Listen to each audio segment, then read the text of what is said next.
Good day, everyone. Welcome to our lecture video in engineering mathematics. We are now on our second unit of this course, solutions of first order differential equations. So in this, our first module in this unit, we have variable separable DE and initial value problem. So we are often interested in problems in which we seek a solution y of x of a differential equation so that y of x also satisfies certain prescribed side conditions. In looking at equation 3.1, this is an example of an initial value problem wherein you are given or you are asked to solve for a differential equation of nth order. This is the general form of nth order differential equation. And this given nth order differential equation is subject to conditions. So these are the conditions that when x is equal to x sub o, the value of your y is y sub 0. And when x is equal to x sub 0, the value of your y prime is y sub 1, and so on. Okay? These y sub 0, y sub 1, up to y sub n minus 1, these are arbitrary real constants. Okay, since x sub 0 is a value, a constant, so y sub 0, when you substitute the initial condition x sub 0 to the given nth order differential equation, you will arrive or you will obtain a value on of y sub 0, y sub 1 up to y sub n minus 1. And this is called an nth order initial value problem. Okay? So, ang tawag sa x sub 0, these conditions, the conditions, we call it as the initial conditions. Okay? Solving an nth order initial value problem such as this given equation 3.1 frequently entails first finding an n parameter family of solutions. Of course, before you can substitute these values, you need, of course, to find first the general solution of the given differential equation. Okay. And then after you find or solve for the general solution, you can now use these initial conditions at, say, x sub 0 to determine the number of constants. Diba? I told you in our last lecture on module number 2 on anong title nun? Elimination, no? Origin of differential equations, that the order of the differential equation also corresponds to the number of arbitrary constants that will be obtained when you solve the general solution of that particular differential equation. Okay, so the resulting particular solution, since you are from the general solution, you are given with this initial condition wherein you can substitute this to solve for the values of the arbitrary constants in your general solution. After substituting, you can now obtain a different type of solution, which is called a particular solution. And this particular solution is defined on some interval I containing the initial point x sub 0. In the history of mathematics, the rife with stories of people who devoted much of their lives to solving equations such as algebraic equations, and then eventually we have differential equations. In here, we will study some of more important analytical methods of solving first order. Okay, so focus muna tayo on first order differential equations. So yun yung titingnan natin in this unit. However, before we start solving anything, we should be aware of two facts. Number one, it is possible for a differential equation to have no solutions. Okay, posible yun siya. Like algebraic equations, differential equations can also have no solutions. Okay, and a differential equation can possess solutions, yet there might not exist any analytical method for solving it. Like I said, there in our previous lessons, there is no direct method or a fixed method of solving differential equations because differential equations exist in many different forms. And there are only limited number of analytical method of solving these forms of differential equations. And yun yung titingnan natin dito ngayon. Okay? We begin first our study of how to solve differential equations, of course, with the simplest of all type of differential equations, first order equations with variables that are separable. Because this method and many techniques of solving differential equations involve integration.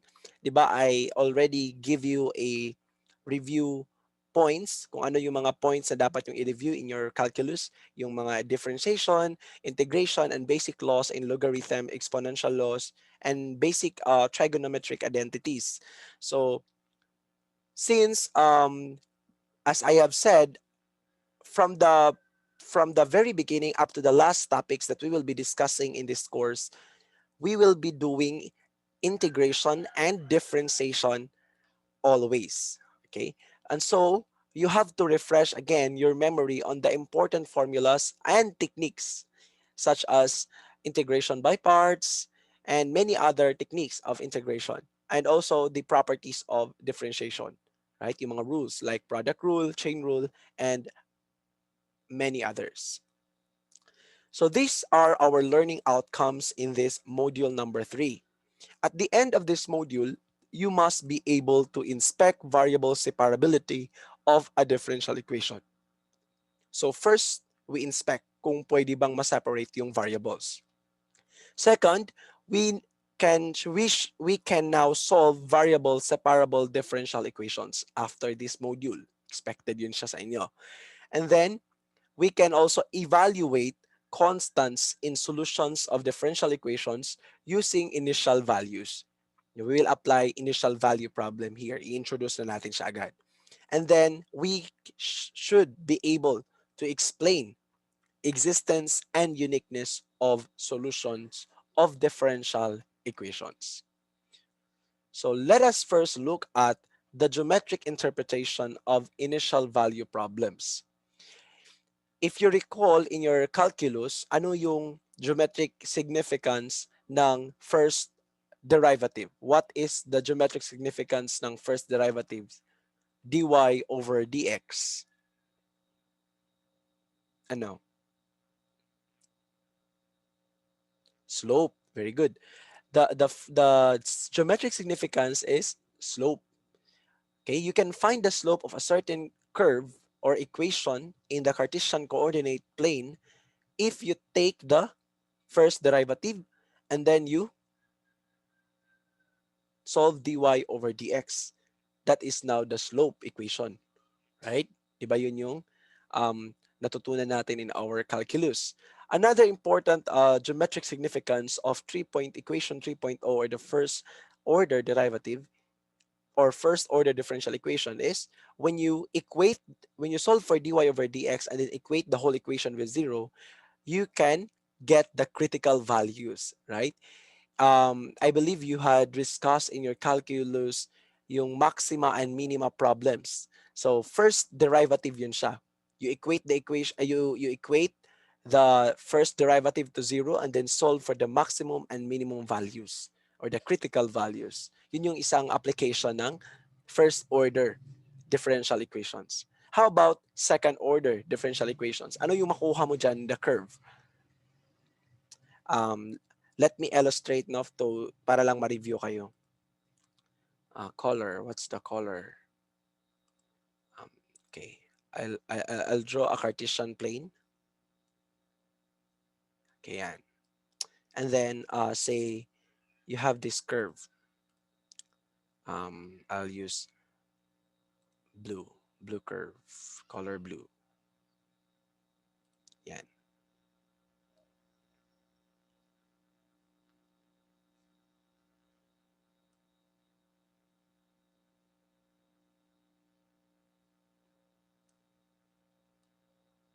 Okay. Say for example, this is your curve.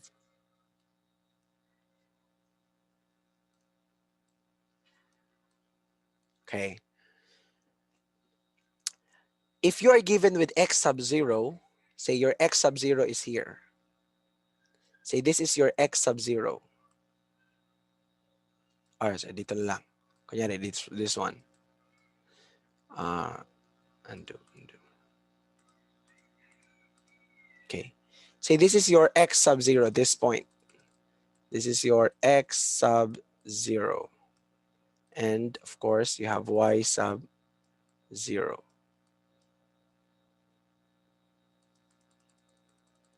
Okay. Yan. If you substitute this value, you can get to the solution of this first derivative, you can get your y sub 0 here. Right? And then to find the slope of the equation tangent to this point, you need to solve for first derivative, right? Di ba yun yung natutunan natin? Say for example, that equation. Sorry.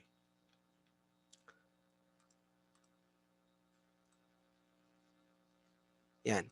That equation. To solve for this equation of this line, you need to find the slope, right? And finding the slope, that would mean you have to find the first derivative and then solve for dy over dx, right? So, isa yun yung application ng first derivative.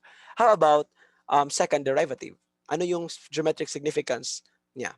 Pag nag-graph kayo, ha? Anong tawag dito?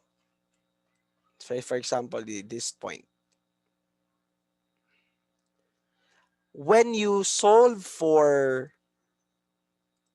the second derivative, say d squared y over dx squared, and then if you are given with y as a function of x, di ba? Ito yung sa ano natin, calculus, as y as a function of x, and then you solve for dy over dx, and then if you equate that to 0, you will get values of x, right? And so on, x sub I, so on. These values of x, we call this as, after solving for x, you can get your y by substituting it to the given y function of x. Say for example, ito yung nakuha mo na point, yung naka-red. Anong tawag dito? We call this as the point of inflection. Diba ito yung sa calculus? Point of inflection. Ano yung point na yan? Anong signify ng point na yan? What is the importance of that point?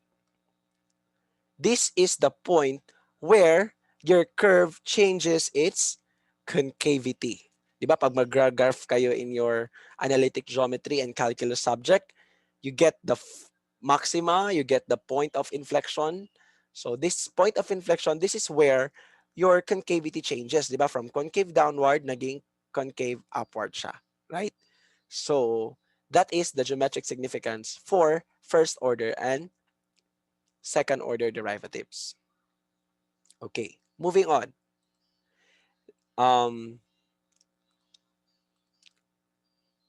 For equations 3.2, that is for first derivative, no? But for differential equations, ito yung geometric interpretation niya.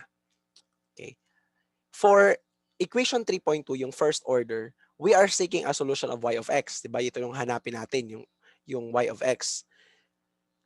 Given ka ng y prime. Okay? And of course, this solution should be within the interval I containing x sub 0 so that it passes through the specific point x sub 0 sub y sub 0. This figure 3.1. This same goes with figure 3.2.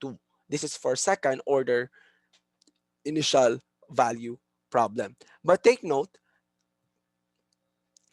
this graph not only passes through x sub 0, y sub 0, but the slope of the curve at this point is the number y sub 1. Paano mo nakuha si y sub 1? This y sub 1 is obtained when you take the first derivative and then you substitute y sub 0, x sub 0. You get y sub 1. Okay? The word's initial conditions derive from physical systems where the independent variable is time t. Ito yung majority common engineering problems. The independent variable usually is time, especially for electronics engineering, yung mga electrical, even civil. For civil, I think dimension yun siya, x. For chemical engineering, time din. Mostly, many of your physical system or physical problems involved in your major subjects, they are dependent on the variable t. Meron siyang time element. Okay, so at different values of time, say t sub 0, you have that it represents, say, for example, position, velocity, etc. Okay, so yun yung geometric interpretation niya. How we have also the term called existence and uniqueness. So there are two fundamental questions arise in considering initial value problems. First question is, does a solution of the problem exist? Meron bang nag-exist na solution? Of course, take note guys that um, always yan siya, we consider always the interval of the function where this interval is continuous. Okay, walang point of discontinuity. If a solution exists, is it unique? So for the first order, we ask these two questions for existence and uniqueness. For existence, does the differential equation dy over dx possess solutions? Do any of these solution curves pass through the point x sub 0, y sub 0? Okay. For uniqueness, these are the things that we need to ask for ourselves.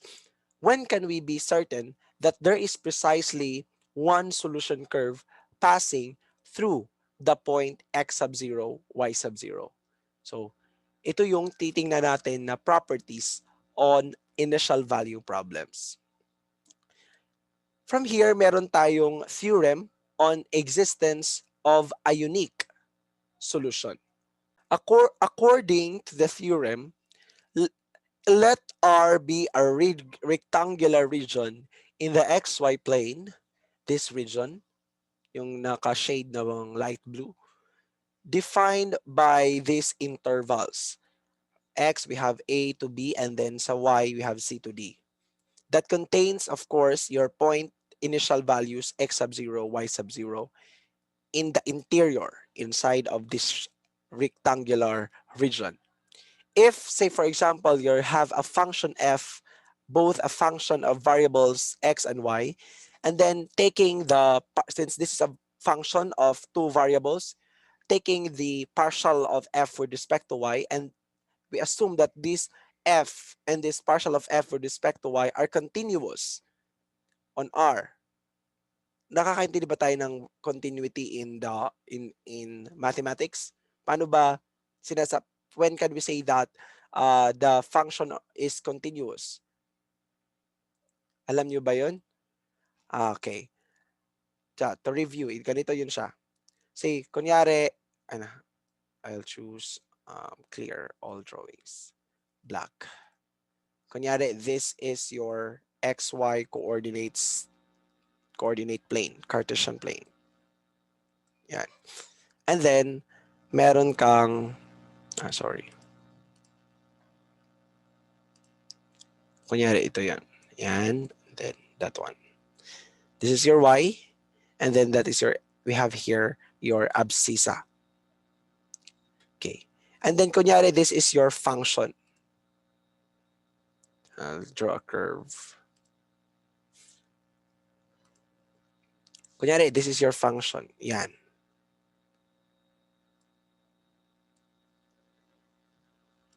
So this function is discontinuous because there is point of discontinuity.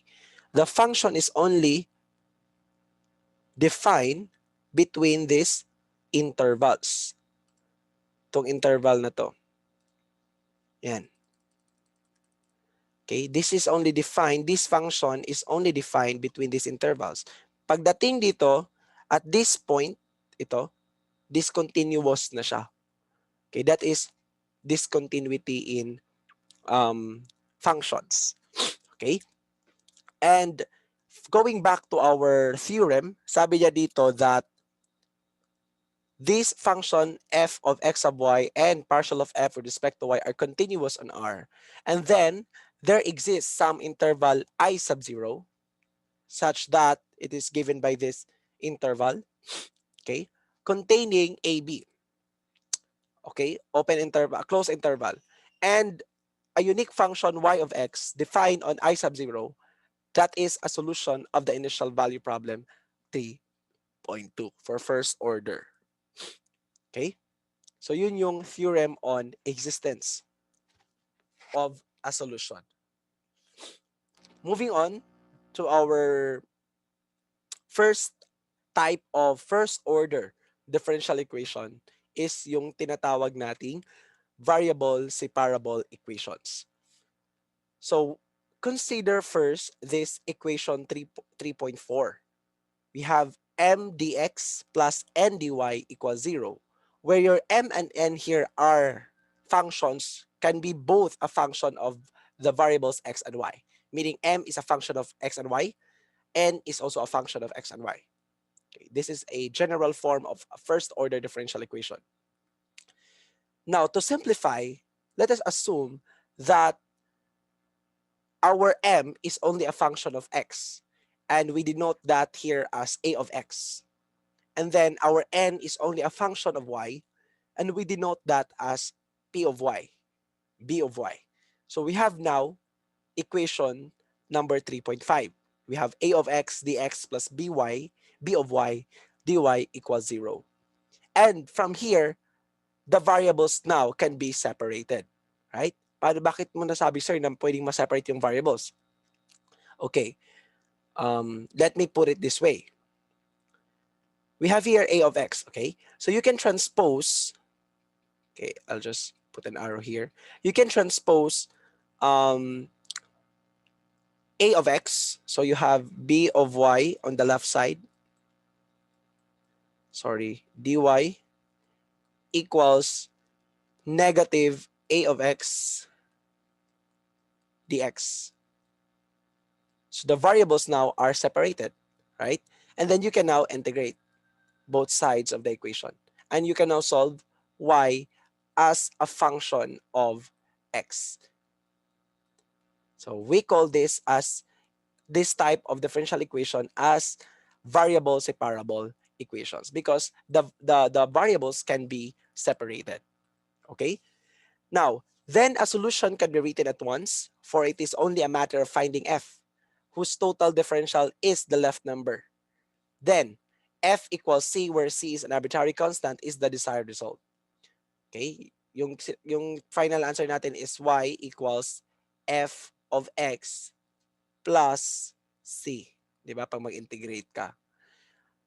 This is a one-parameter family of curve. You have, what is your parameter here? We have parameter c.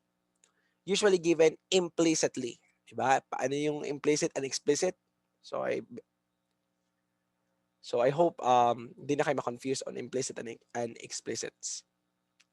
Okay? We can now obtain this by integrating both sides of equations number 3.5. Okay? So ganun lang kasimple yung variable separable. So just separate the variables and then you integrate. Okay? Of course, hindi ganun kadali yung pag-separate and pag-integrate. You have to apply algebraic and mathematical manipulations. Okay? So, yun lang, yung variable separables. You can separate the variable x and then y. So, for uniformity, lahat ng y, all our dependent variable is sa left side and then the independent variable sa right side. Okay? So, ganito yun siya. So, let's say, example 3.1 says, given this differential equation y raised to 4 dy over dx minus x minus 1 equals 0, then solve for the solution, general solution. From here, from this equation, you can transpose x and separate variables. Okay? Lahat ng x sa kabila. So you have x including this constant kasi wala naman siyang variable coefficient. So x plus 1. Okay? And then cross multiply, separate the variables dy and dx, separate x and y. So you have this equation. And then integrate. After integration, integrate this. You have 1 over 5 times y to the 5 minus I equals the integral of this. So madali lang to, algebraic integration lang. 1 half x squared plus x plus c sub 1. Okay? So ganun. And then simplify. You can pwede na tong final answer or you can further simplify para mas klaro. You have this multiply the whole equation with 5 para matanggal si 5 on the left side. So we have y raised to 5 equals this equation 5 over 2 x squared plus 5x plus 5c1. And take note, c1 here is your constant. Okay? And c1 constant times 5, which is also constant, is another constant. So we can just say c. We can equate c be equal to 5c sub 1. Assume that it is equal to a constant. Since 5 is a constant, c1 is a constant. Para mas maging simpler yung form ng final answer natin. Okay, so therefore, your solution is given by y raised to 5 equals 5 over 2 times x squared plus 5x plus c. So very easy, right? How about this example number 2.3.2? So let's try to solve this given differential equation. First thing to do is separate the variables. Okay, put all y's, put the dy on the left side and then dx on the right side. And then separate the variables. Dapat yung x lahat nandito sa right and then your y nandun sa left. So naka-separate na. So just cross multiply. So meron ka na naka-separate na yung variables. We can now integrate. And then apply now integration techniques. Integral of 1 over y is simply ln of y, absolute value of y, equals integral of 1 over 1 plus x is ln of 1 plus x. Of course, after integrating, do not forget to add a constant. Say our constant here is c sub 1. And then, to simplify this, para matanggal si ln, we can apply laws of logarithm and exponents. Diba? Recall that e to the x plus y is just similar to e to the x times e to the y, right? And this property of logarithm, e to the ln x is just equal to x. So we apply these two logarithmic properties to this given differential equation. We have now e to the ln of y, and then take the e both sides. Okay? So apply this, we have this equation. And then, of course, applying e to the ln x equals x property, you have now e to the ln of y is simply y. And then e to the ln of 1 plus x is simply 1 plus x times e to the c sub 1. And take note, e is a natural number and it has a value of 2 point something and it is a constant. A constant raised to a constant is also a constant. So you have here, we let c equals e to the c sub 1. And then you come up with your final answer, y equals c plus 1 plus x. Okay? So that is how you solve this given differential equation. How about this IVP? So this is now an example of an initial value problem because your differential equation now is subject to this initial condition that when x is 0, your y is negative 2. Okay? So first things first, separate the variables. Okay? By separating the variables, you have this form. Okay, I'll use you have this form. Okay? And then you integrate after when you integrate, of course, very easy. So you just have to apply techniques of integration. Okay? Anong next slide? Kasi naka-pen. Okay. Yan.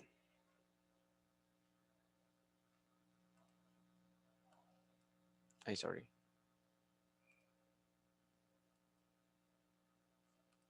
So integrate. So we integrate this. We cannot integrate this directly, the left side. So you need to apply what technique? Integration by substitution. We let variable u be equal to y plus 1. And then substitute that. So meron kang u na dito. Of course, we need the value of y. From here, u equals y plus 1. You can solve for the value of y, which is u minus 1. Substitute that to the left side. You have integral of u minus 1 over u du. Okay? dy is simply du. Integrate. Okay? Very easy. So you have u minus ln of u equals x squared plus c sub 1. And of course, since the given variables is not u, but y, so we substitute now the value of u. What is u? We let u be equal to y plus 1. Substitute. You have y plus 1 minus ln of y plus 1 equals x squared plus c sub 1. And then you simplify. Simplifying, you have this equation, right? And take note that c sub 1 is a constant, minus 1 is another constant, say c. Okay, para mas maging simplified. Okay, so dapat all constants, dapat isa lang yung mag-appear na constant. So we have C. And then, pwede na tong final answer mo. Okay? We can now solve for the value of C. How to solve for C? We need to substitute the given initial conditions, which is at x equals 0, y is equal to negative 2. These are the initial values given in the problem. Substitute x and y and then solve for C. So mathematical and algebraic manipulation, you derive or you obtain C equal to negative 2. Therefore, the solution of this initial value problem or IVP in shorthand notation is y minus ln of y plus 1 equals x squared minus 2. Okay? So very easy. Madali lang siya. So ito yung pinakamadali na type of differential equation, yung first order variable separable. As long as, madali lang siya, as long as you are already, you have already mastered all, if not all, majority of the techniques of integration and of course, yung mga basic na mga differentiation rules. Okay? How about this one? This is another IVP problem.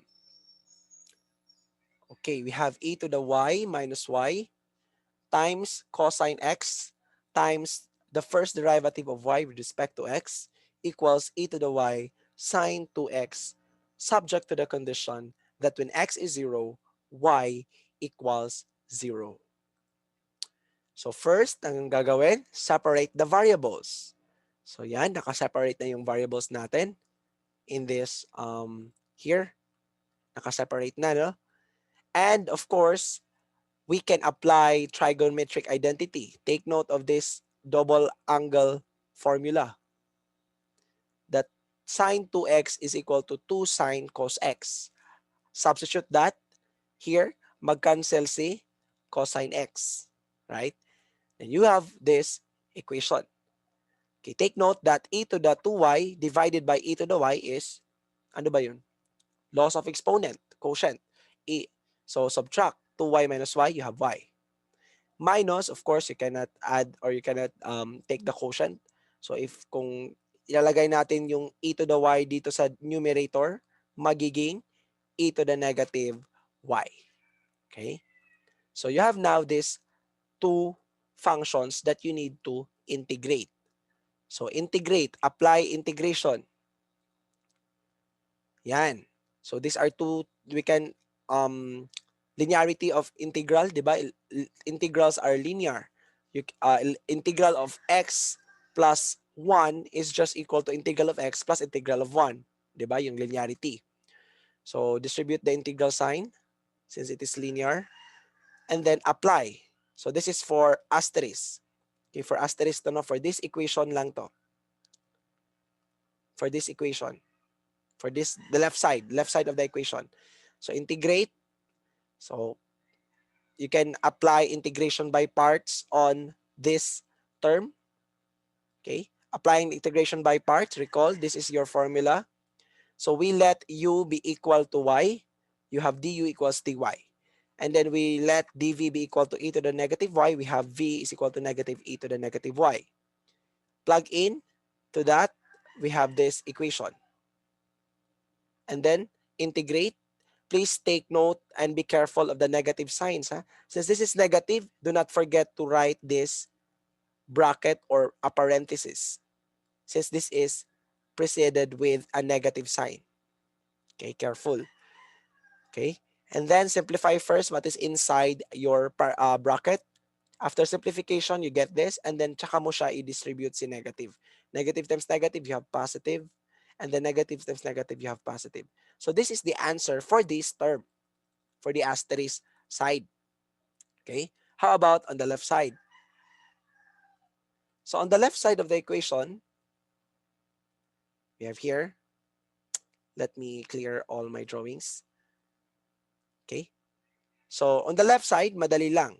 We just have to integrate sine, right? Integral of sine is negative cosine. And then we have negative 2 cosine x plus c.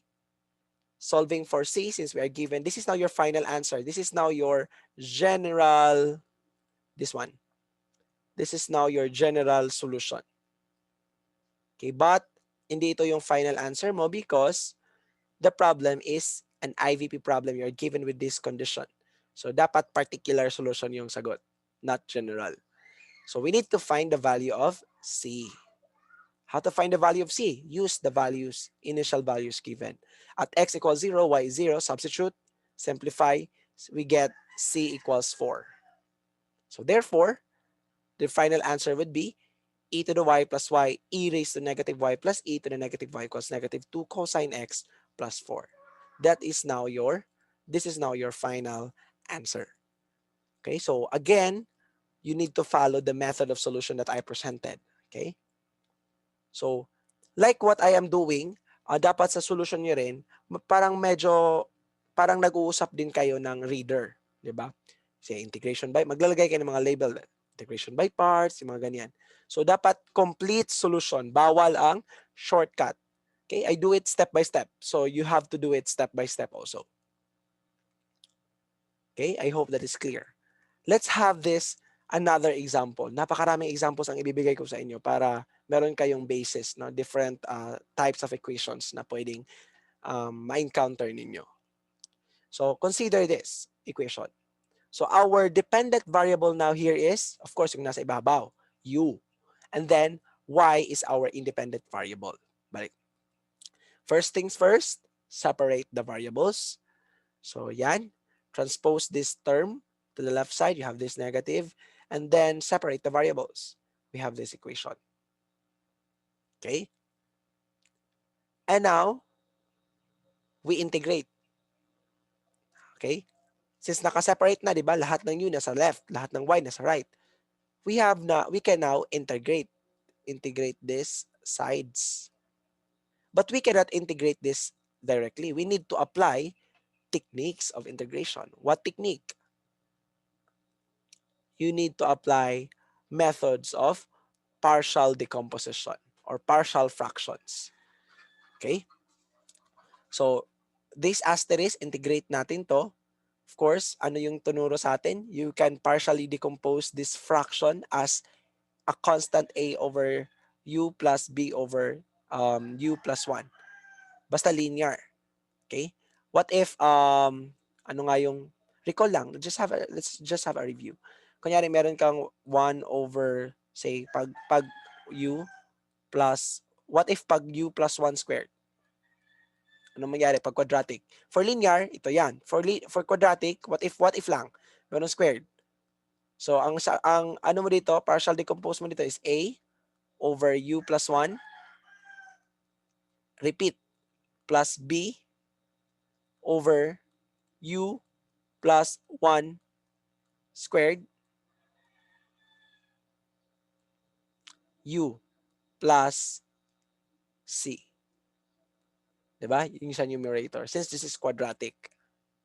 Right? So, careful kayo niyan, ha? Okay. So, recall nyo lang yung techniques nyo in your calculus. So this is applying partial fraction decomposition. Ayan. So we need to find the value of the constants capital A and capital B. So there are two ways to find this. First is we can regroup the values and then compare the coefficients. So regroup natin tong u plus 2, this equation. Lahat ng u, we have here a plus u and then plus a plus b times u plus a. Then compare the coefficients. So first, tingnan natin, kasi yung variables of the coefficients, numerical coefficients of the variables. What is our variable function? On the left side, you have u. On the right side, you have also u. Compare their coefficients. We have a plus b equals 1. Kasi dito, you assume na automatic yan siya since imaginary meron kang 1 dyan. Imagine, no? Automatic na yan. So we have a plus b equals 1 and then ito yung first equation. Okay? So we cannot solve it muna kasi we need values of b or a. But we can also compare the other term. We have we have constant on the left side a, and then we have also constant on the left side 2. Right? On the right side you have a, on the left side you have 2. So we can now solve a. A equals simply 2. And then substitute that to the previous equation, a plus b equals 1, solve for b equals negative 1. Okay? You can now substitute that here, a and b. Or you can also assign values of, this is another step or another way. Yung kanina, you can compare the variables. Pero the disadvantage of using that technique, what if mahaba, maraming terms? Okay lang dito kasi we have only 2 terms, right? A over u plus b over u plus 1. What if mahaba up to, say, 13, 20 terms? Mahirap yun siya i-apply one by one. So we can find a way. We are taught also in our calculus that you can assign values of u that will eliminate the other variable, right? So say, ano yung makapa-eliminate dito? Looking at this, you look at this this equation, the final equation, this one. Ano maka-eliminate kay b? B can be eliminated when u is 0. So we let u be equal to 0. So we have plug in that. So u is 0. Ang matira sa left side is only 2. The right side, you have u, 0. So we have a times 1 equals a. B times 0 equals 0. So solving for a is positive 2. Na-solve na natin si a. We can now solve the other variable b. How to solve b? We need to eliminate a. How to eliminate a? Dapat this term should be cancelled. Paano to ma-cancel or ma-eliminate? We need to assume that u is negative 1. Pag negative 1 si u, maging 0 yan. Right?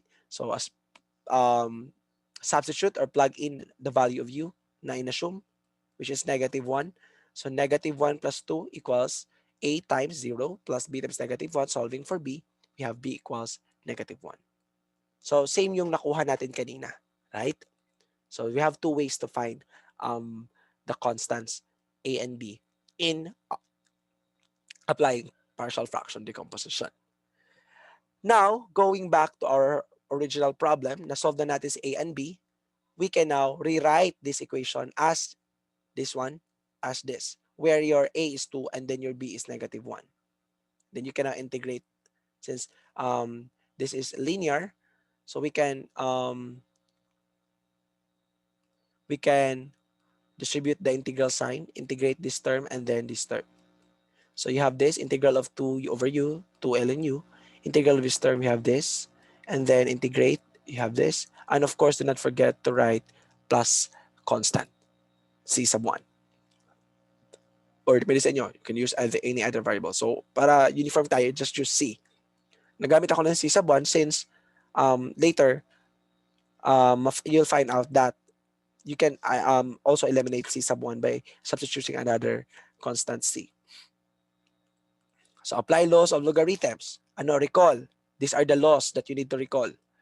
Take note that ln n, where n is constant, and ln x is equal to ln x raised to the n, or n can be a constant or a function. And then you have this difference of logarithm. So you have ln of x minus ln of y is ln of x over y. Negative ln x is just equal to ln of 1 over x. E to the ln x is equal to x. So recall na to siya, no? These are the laws of logarithms that you need to review. Apply that here, minus. So ito, you have this 2 ln u can be written as ln of u squared minus this equals ln of 1 over y plus c sub 1. Paano naging 1 over y? Since this is negative, pag ipasok mo sa negative, magiging ito. Applying this property of logarithmic. Then difference, so we have quotient. Pag difference, quotient. So we have ln squared over u plus 1. And then take the a both sides. And then of course, recall that this term can be written as the product of e to the ln of 1 over y times e to the c sub 1. And then we assume that c equals e to the c sub 1, which is another constant. This is now your final answer. So, yan. So I hope everything is clear. And I will be giving you assignment to further your understanding. But for the meantime, I need you to do the examples again para ma-review kayo. Okay? So, that's all for our lesson on variable separable equations and in the introduction also of initial value problems. Okay? Thank you and keep safe.